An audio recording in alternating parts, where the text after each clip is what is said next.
Plaza. Bale, ito po yung sa competitors namin. Yung first po sa t-shirt printing is Skyline t-shirt printing po.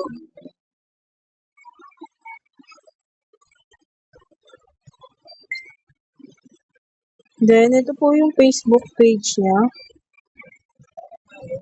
Ito po. Bali, yung last update pa sa post nila is 2019. Hindi po sila active sa posting. Then, nag-try po ako mag-inquire. Ito po.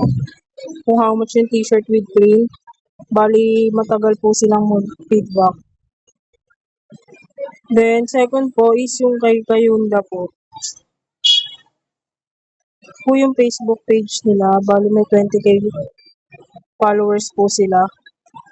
Then, sa posting po nila, mura lang din po posting. Magandang araw. Para po sa naghahanap ng mura. Meron din po sila. Then, yung mga price list po ng full sublimation, DTF print per meter.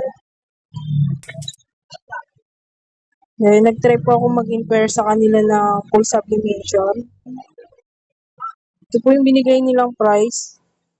Depende po sa quantity. Same lang naman po siya sa atin. Depende sa quantity na ino-order ng customer. Mas mahal lang po sa kanila is yung retail price. Sa t-shirt po nila is 550 since mas mababa po yung sa atin.